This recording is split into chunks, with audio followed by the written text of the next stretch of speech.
Assalamualaikum warahmatullahi wabarakatuh. Halo semuanya. Perkenalkan, nama saya Dimas Fahrudin dengan NPM 2576242. Saya dari kelas 2B Teknologi Rekayasa Kimia Industri. Jadi, pada kesempatan kali ini saya akan menjelaskan bagaimana sih korosi yang terjadi pada alat makanan yang kita gunakan. Seperti contohnya ada sendok, garpu, dan mungkin juga bisa pisau. Nah, alat-alat seperti itu jika kita gunakan terus-menerus. Nah, korosi apa sih yang akan terjadi pada alat itu? Mari kita simak videonya. Yang pertama ada korosi pada alat makan. Korosi merupakan salah satu bentuk degradasi atau kerusakan material logam yang terjadi akibat reaksi kimia maupun elektrokimia nih antara logam dengan lingkungan sekitarnya. Dalam kehidupan sehari-hari, korosi paling sering dijumpai dalam bentuk karat atau keropos pada besi. Proses ini berlangsung secara alami dan hampir tidak dapat dihentikan sepenuhnya, tetapi laju korosinya dapat diperlambat melalui pemilihan material yang tepat serta perawatan yang baik. Nah, alat-alat seperti sendok, garpu, pisau, sumpit logam, dan panci umumnya dibuat dari bahan logam karena memiliki kekuatan mekanik yang tinggi, tahan terhadap suhu panas, serta mudah dibersihkan. Material yang paling banyak digunakan adalah baja tahan karat atau stainless steel. Selain itu, terdapat pula alat makan yang dibuat dari baja karbon, aluminium, atau logam lain sesuai dengan kebutuhan dan biaya produksinya. Korosi terjadi karena logam pada dasarnya berada dalam keadaan yang kurang stabil secara kimia nih. Sebagian besar logam di alam ditemukan dalam bentuk mineral atau senyawa oksida. Ketika logam dimurnikan melalui proses peleburan, logam tersebut akan menjadi berada pada keadaan berenergi tinggi. Oleh karena itu, logam memiliki kecenderungan untuk kembali ke bentuk senyawa yang lebih stabil melalui reaksi dengan zat-zat di lingkungan, terutama oksigen, air, garam, dan zat kimia lainnya. Proses kembali dengan logam ke bentuk senyawa inilah yang dikenal sebagai korosi. Nah, pada logam besi, reaksi korosi berlangsung melalui mekanisme elektrokimia. Ketika permukaan besi terkena air dan oksigen, terbentuk daerah anoda dan katoda pada permukaan logam. Di daerah anoda terjadi reaksi oksidasi, yaitu atom besi melepaskan elektron dan berubah menjadi ion besi. Nah, elektron yang dilepas bergerak menuju di daerah katoda nih. Di daerah katoda, oksigen yang terlarut dalam air bereaksi dengan elektron dan molekul air membentuk ion hidroksida. Selanjutnya, ion besi bereaksi dengan ion hidroksida membentuk besi hidroksida. Dan senyawa tersebut kemudian mengalami oksidasi lebih lanjut hingga membentuk besi oksida terhidrasi atau karat yang memiliki rumus umum Fe2O3 XH2O. Karat memiliki struktur yang rapuh dan mudah mengelupas sehingga bagian logam bawahnya kembali terbuka dan mengalami korosi secara terus-menerus. Sebagian besar alat makan modern menggunakan stainless steel karena material ini memiliki ketahanan korosi yang jauh lebih baik dibandingkan besi biasa. Stainless steel mengandung kromium minimal sekitar 10,5%. Unsur kromium akan bereaksi dengan oksigen di udara membentuk lapisan tipis kromium oksida yang sangat stabil. Lapisan ini disebut lapisan pasif karena mampu melindungi logam dari kontak langsung dengan lingkungan. Bahkan, ketika permukaan mengalami goresan ringan, lapisan tersebut dapat terbentuk kembali secara alami selama masih terdapat oksigen. Nah, hal inilah yang menjadi alasan mengapa stainless steel disebut sebagai baja tahan karat. Walaupun demikian, istilah tahan karat bukan berarti logam tersebut tidak dapat mengalami korosi sama sekali ya. Dalam kondisi tertentu, lapisan pasif dapat rusak sehingga korosi tetap dapat terjadi.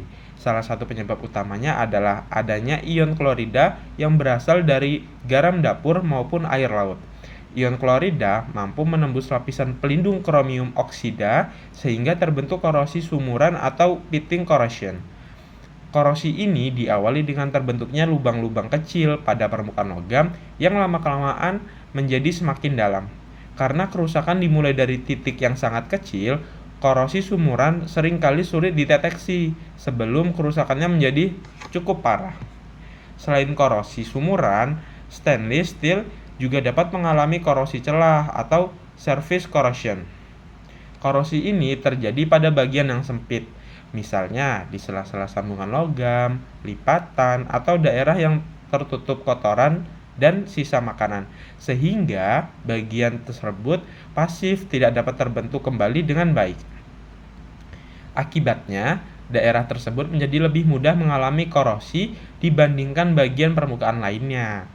Faktor lain yang dapat mempercepat korosi adalah makanan yang bersifat asam, cuka, jeruk, tomat, nanas, serta berbagai minuman yang memiliki pH rendah dapat meningkatkan laju reaksi elektrokimia.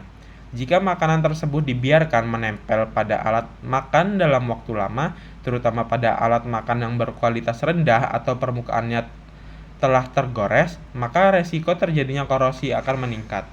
Keberadaan air merupakan faktor yang sangat penting dalam proses korosi karena air berfungsi sebagai elektrolit yang memungkinkan perpindahan ion. Oleh sebab itu, alat makan yang dibiarkan dalam keadaan basah akan lebih mudah mengalami korosi dibandingkan alat makan yang segera dikeringkan setelah dicuci. Nah, selain itu, kelembapan udara yang tinggi juga dapat mempercepat proses korosi nih. Kenapa? Karena uap air yang menempel pada permukaan logam dapat membentuk lapisan elektrolit yang tipis. Suhu yang mempengaruhi laju korosi. Pada suhu yang lebih tinggi, reaksi kimia berlangsung lebih cepat nih, sehingga proses oksidasi logam meningkat. Oleh karena itu, alat makan yang sering digunakan pada kondisi panas atau disimpan pada lingkungan bersuhu tinggi dan lembab memiliki kemungkinan mengalami korosi lebih besar nih dibandingkan yang disimpan pada kondisi kering. Faktor mekanis seperti goresan juga berperan dalam mempercepat korosi. Goresan akibat penggunaan spons kawat, pisau, atau benturan dapat merusak lapisan pelindung pada stainless steel. Apabila lapisan tersebut belum sempat pulih dan permukaan langsung terkena larutan garam atau asam, maka korosi akan lebih mudah terjadi. Korosi pada alat makan memberikan berbagai dampak negatif. Dari segi estetika, permukaan logam menjadi kusam, muncul bercak coklat atau kehitaman, dan tampak tidak menarik nih. Dari segi mekanik, logam mengalami penipisan sehingga kekuatannya berkurang. Dalam jangka panjang, alat makan dapat retak atau patah akibat kerusakan yang terus berkembang. Dari sisi kebersihan, permukaan yang telah mengalami korosi menjadi lebih kasar sehingga sisa makanan dan mikroorganisme lebih mudah menempel. Kondisi ini menyebabkan alat makan menjadi lebih sulit dibersihkan dan dapat meningkatkan risiko kontaminasi apabila tetap digunakan tanpa perawatan yang baik. Untuk mencegah korosi, langkah pertama adalah memilih alat makan berbahan stainless steel yang berkualitas. Misalnya, tipe 304 atau 316 yang memiliki ketahanan korosi lebih baik dibandingkan baja biasa. Setelah digunakan, alat makan sebaiknya segera dicuci menggunakan sabun dan air bersih untuk menghilangkan sisa makanan, terutama makanan yang mengandung garam dan asam. Setelah dicuci, alat makan harus segera dikeringkan menggunakan kain bersih atau diangin-anginkan hingga benar sehingga dia menjadi kering sebelum disimpan. Penyimpanan pada tempat yang kering dan memiliki sirkulasi udara yang baik akan membantu memperlambat proses korosi. Hindari merendam alat makan terlalu lama di dalam air, terutama air yang mengandung garam atau deterjen dalam konsentrasi tinggi. Selain itu, hindari penggunaan spons kawat atau bahan abrasif yang dapat menggores permukaan stainless steel. Apabila dimulai muncul bercak korosi, bersihkan segera menggunakan pembersih khusus stainless steel atau larutan yang sesuai agar kerusakan tidak berkembang lebih lanjut. Nah, untuk kesimpulannya, korosi pada alat makanan merupakan proses degradasi logam akibat reaksi elektrokimia dengan lingkungan. Korosi dipengaruhi oleh keberadaan air, oksigen, garam, asam, suhu, kelembapan, serta kondisi permukaan logam. Walaupun stainless steel memiliki lapisan pasif yang mampu melindungi dari korosi, material ini tetap dapat mengalami kerusakan apabila lapisan pelindungnya rusak atau terpapar lingkungan yang sangat korosif. Oleh karena itu, pemilihan material yang tepat, penggunaan yang benar, dan perawatan secara rutin menjadi langkah penting untuk menjaga alat makan tetap awet, higienis, dan aman digunakan.